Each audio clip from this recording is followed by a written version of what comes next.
This recent update saw the addition of new MBTs for France, Britain, and Japan, and the previous update saw additions for the US and USSR. Some are arguing that the Type 10 is a be-all end-all for the Japanese tech tree.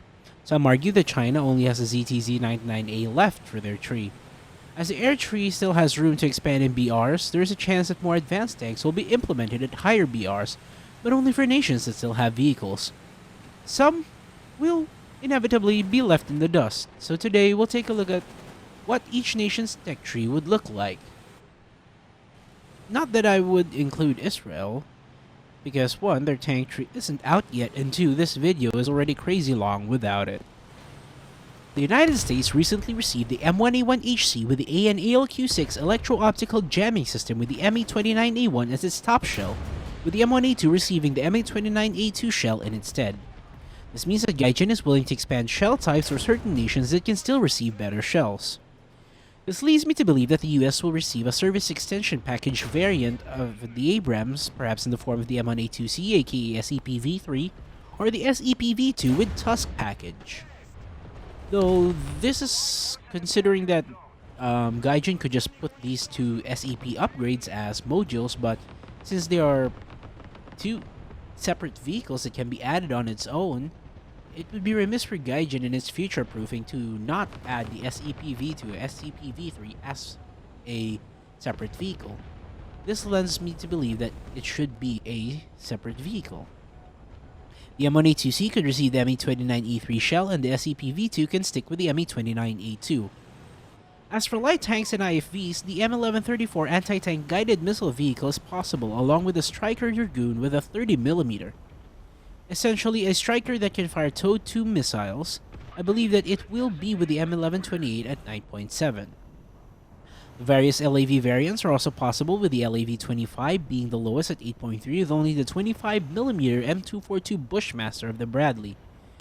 The LAV-80 with the M901's turret at 8.7 and with TOW and ITOW missiles, and the LAV-AD with a 25mm GAU-12 and 8 Stinger tubes at 9.3 or 9.7 in the SPAA line. Speaking of SPAA, the Striker Imshwarad with the AGM-114L Hellfire guided by an AESA radar with pulse Doppler signal processing, 4 Stinger launchers, and an XM914 Bushmaster gun. I believe it will be at a higher BR than the Bradley 8 as due to the capability to both engage aircraft and tanks. There's also room for the XM8 Thunderbolt with a 120mm gun, but for the foreseeable future, this is what the US will receive. The Germans haven't received a new top-tier MBT since the Leopard 2A6 in 2020. I don't count the Leopard 2PL because the Leopard 2PL, like all squadron vehicles, is an existing vehicle modified to different standards. In this case, the 2PL is a Leopard 2A4 with new turret armor. But I don't see the Germans receiving new shells for their tanks, as the DM53 is the best it gets, and the DM63 is literally just the DM53 with a temperature-independent propellant, providing consistent performance across different environments. This is modeled in-game, but the effects are so negligible that the DM63 is unnecessary. But for actual tanks, the Leopard 2A7 is probably the most likely candidate with a trophy active protection system, as the 2A7A1s tested it recently.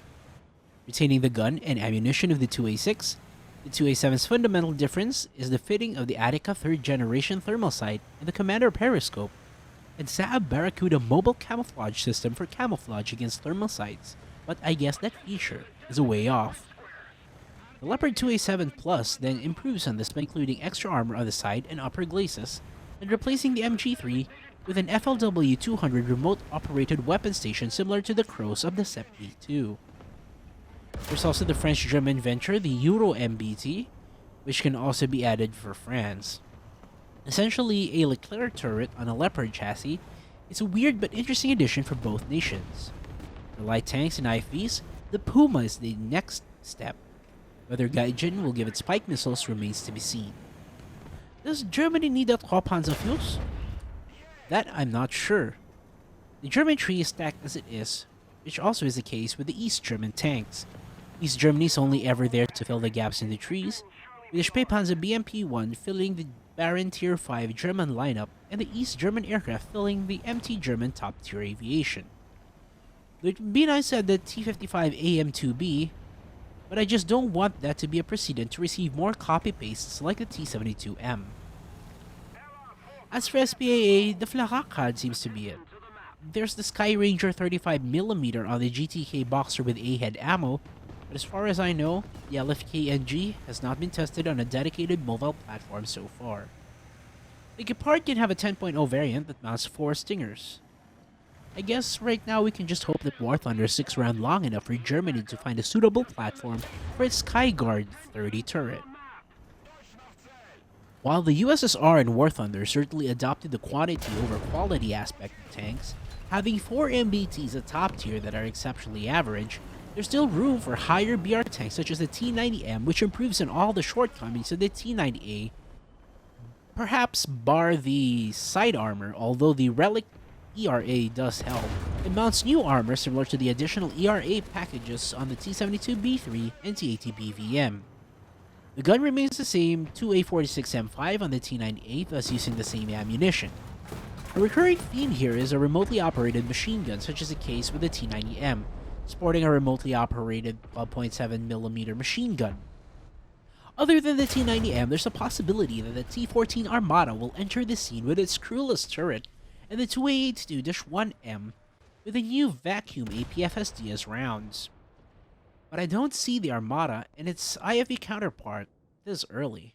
The T-90M is more likely, and there are more interesting additions than the T-14 in the meantime, such as the experimental tanks of the USSR, such as the Jalo S, a BTR-70 firing the 85mm 2A62 gun, or the 2S-50 Norov, which was a 100mm tank destroyer with a radar-based fire control system on the 2S1 Gavodzika chassis. For SPAAs, there's really only one left for USSR, and that would fit when Generation 4 aircraft start appearing, the Pantsir S1. Usually mounted on the Kamaz 6568x8 truck, there also exists a Pantsir S1 using the Tunguska's GM352 chassis. Sporting two 30mm guns like the Tunguska, the real upgrade comes from its radar and missile. The radar can track targets as far as 24 kilometers, and the missile has a max range of 18 kilometers, with which I assume Gaijin will nerf to fit the game. I believe the BTRs with ATGMs will also arrive in some form, in-game, just to keep things interesting. The Boomerang IFV is a prime candidate, sporting a 30mm cannon with 9 M133 missiles. It's essentially a wheeled BMP-2M. But of course, how can we forget the BMP-T Terminator with 4 Ataka missiles, grenade launchers, and two 30mm autocannons on a T-72 chassis with varying degrees of uplink armor. If added, I bet the BMP Terminator will be a very annoying addition for War Thunder players. British tankers are in luck as Britain has been the subject of interesting tank projects as of late. With the confirmed Black Knight Challenger 2 just a stone's throw away, we can look at other projects Britain has undergone. First off is the Challenger 2 Street Fighter, a Challenger 2 with a dozer blade and a brimstone missile. There's not much to say, and it doesn't get new ammo as the L-27 is the best Charm has to offer. However, on a completely different field is the Rheinmetall upgrade to the Challenger 2, dubbed the Challenger 3. It sports the L-55 gun from the Leopard 2A6, thus using all the ammo it uses, a thermal commander sight, and there's also the Challenger 2 Rheinmetall testbed, sporting the 130mm L-51 gun with a redesigned turret and still retaining the thermal commander and gunner sight. The MBD line for the British will certainly be interesting in the near future. For light tanks, I really don't want to bring up the Ajax. It may have been a failure in real life, but maybe in War Thunder where such shortcomings don't matter, it might work. With a 40mm gun and possibility of fitting Javelin ATGMs, the Ajax would fit a top tier with a Javelin or a 10.0 without. The lower BR British light tanks like the FV-107 Scimitar and FV-101 Scorpion goes without saying. For SPAA, the Starstreak Avenger could count, with the Stinger Avenger being added for the US tree. But that's about it for the British. Exciting MBT lines, but it will fall flat elsewhere. While people think Japan's Type 10 is the end of its MBT line, there could always be the TKX prototypes, with the third one having a dozer blade just for the purposes of padding out the trees. As there are no more light tanks for Japan, only a better SPAA is left. The Type 96 multi-purpose missile system could work as it works on an anti-helicopter role. It uses an infrared camera to guide the missile like an ATGM and can work against tanks. A smaller scale counterpart, the middle-range multi-purpose missile also works in the same principle but uses laser guidance aside from infrared homing.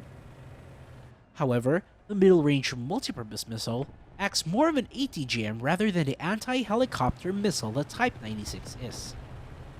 Outside of these, Japanese SAMs are now the longer-range missiles with separate radar units, which make it unviable for War Thunder.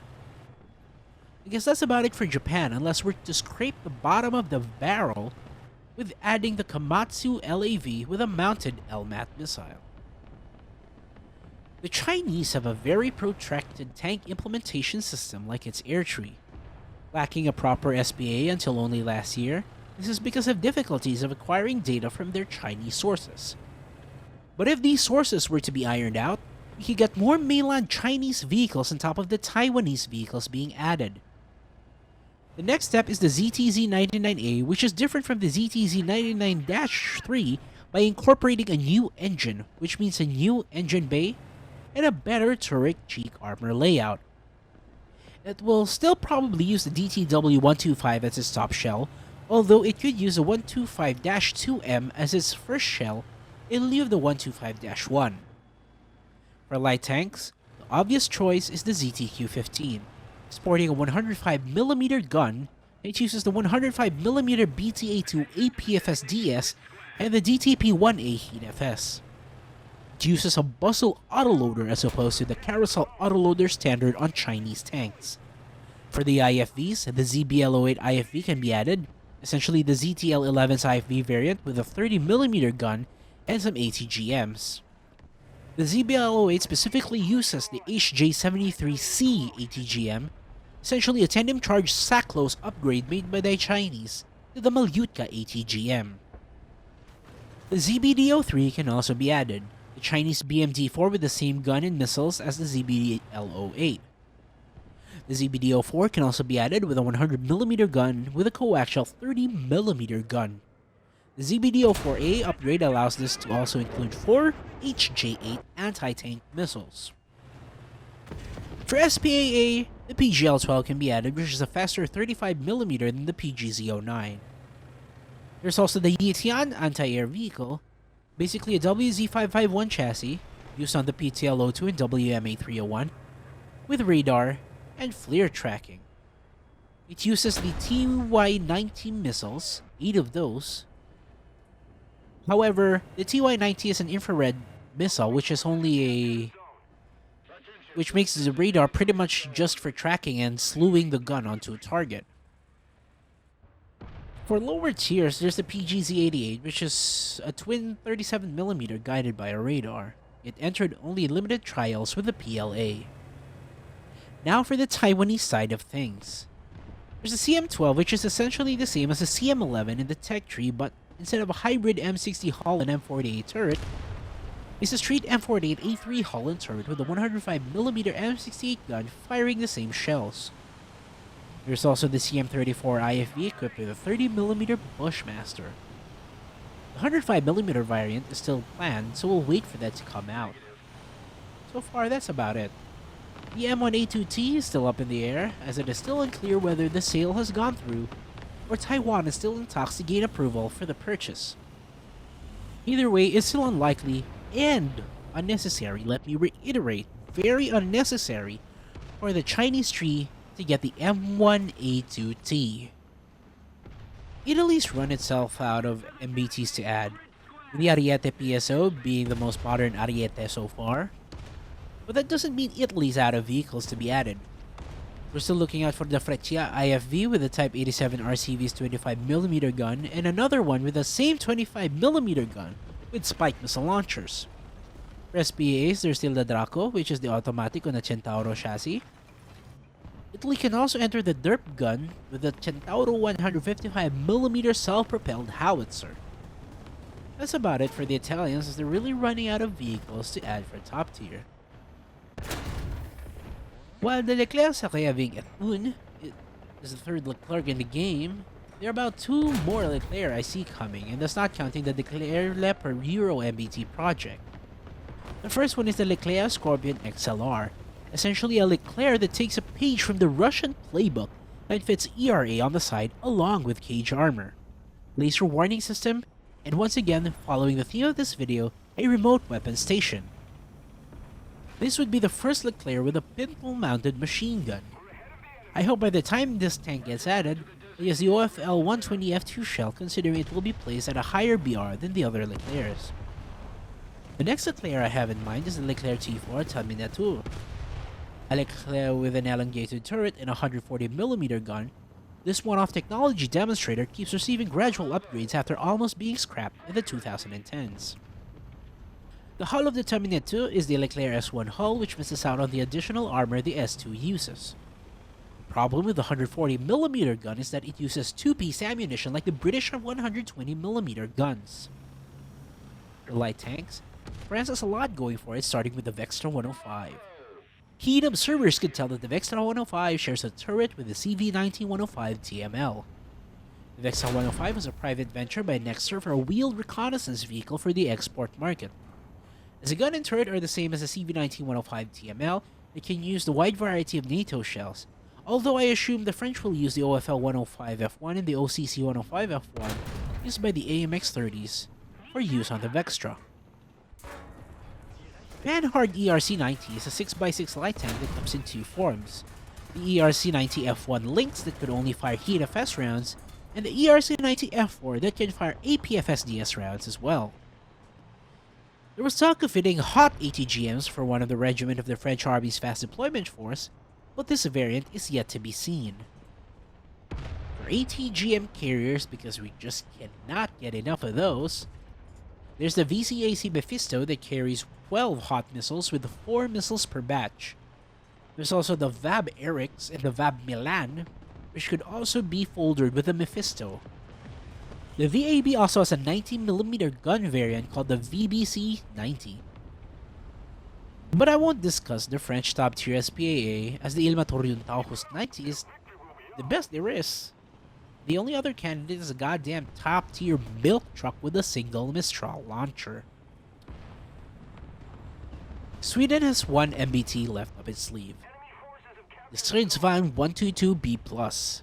Different from the PLSS by removing the periscope and instead mounting extra armor, the STRV 122B+ is the latest of the proposed upgrades for the STRV 122, and I hope at this point that the Stridsvagn 122B+ and the PLSS receive the M95 round, as other nations around them are receiving more powerful shells. For light tanks, however, Sweden should take on other European countries' CV-90 such as the CV-90-35NL with a 35mm Bushmaster gun.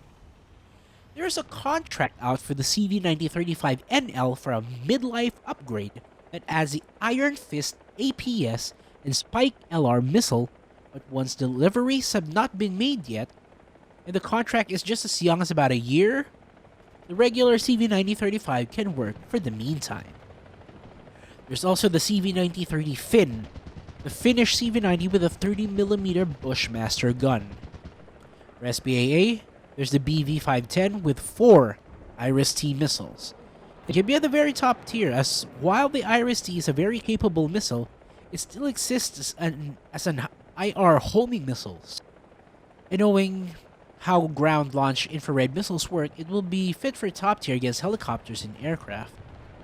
But if that wouldn't work, there's also the Panzerterrain Build 203A with the RBS-70 missile. That's about it for the most likely candidates to be added in the future of War and Thunder tanks. A lot of these vehicles I don't see being added this year, as Gaijin will future-proof the game by holding onto these vehicles to have stuff to add for years to come. Some of these may appear as premiums and event vehicles, but hopefully most of these are tech tree vehicles, as a lot of trees are in dire need of vehicles to pad them out. So far, I can't do the same for aircraft, as it's still impossible to see where Gaijin will take the air trees to, whether it will be Gen 4 as maximum or Gen 5 as the maximum, I do not know.